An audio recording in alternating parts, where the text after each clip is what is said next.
say no, right? You're not supposed to bow down before idols. You're not supposed to. And we in America, just as the German pastors, we've had a good thing here for so long that we forget there's a time to fight, there's a time to pay a price. So the story of Bonhoeffer is compelling because we know how it went down. We know what happened. And the statistic that I put out in the book Letter to the American Church is that there were 18,000 Lutheran pastors in Germany, roughly, and by 1935, so Hitler takes power in 33, by 1935, only 3,000 of the 18,000 were willing to stand strongly against the Nazis. Only 3,000. Now remember, again, it's easy for us when we think of Nazis, we think, oh, Nazis, the Holocaust, the death camps.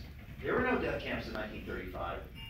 They couldn't fathom that it would get that bad, that they needed to take a stand. They couldn't fathom that it could get that bad.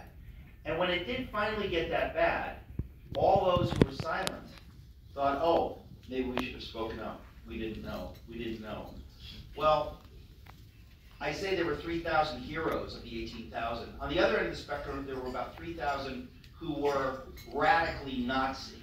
Okay, this is, pastors who were radical Nazis. Who it's kind of like the woke churches today. They kind of do not have a biblical worldview, and they're just jumping on to whatever the ideology du jour is. So for them, it was Hitler and the Nazis.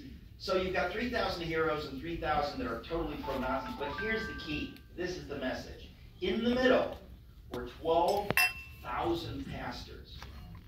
I will bet you that most of them were good men, who said, we don't want to take a stand. We don't want to choose. We're going to stay right here in the middle. It's safe here in the middle, right? We're going to be neutral. We're going to sit on the fence. We don't need to get involved. We just want to preach the gospel. We just want to do church. Well, they didn't understand. The devil owns the fence. The devil owns the fence. You're sitting on the fence. You think everything's fine. You are helping the devil do the devil's will in your time, pastor. If you're not in the fight with those 3,000, if you're not risking your life because you pretend that you believe that Jesus defeated death on the cross so you don't fear death. But the devil can see you do fear death. And God can see that you fear death.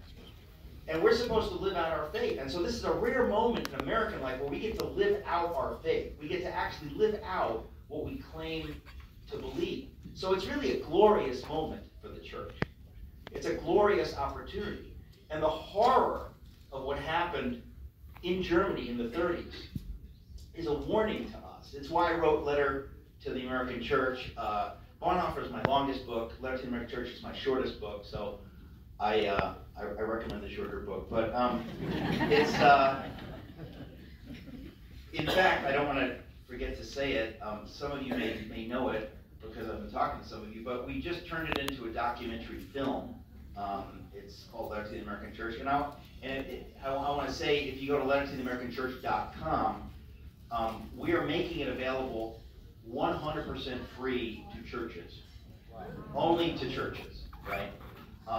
It is, yes. And I would say that we've already got a couple of hundred churches around the country that have signed up for free screenings. And I would just say to you, if you go to a church, if you're pastor of a church, we will do a free screening, as I say, only for churches, but to get the message out, because I feel a holy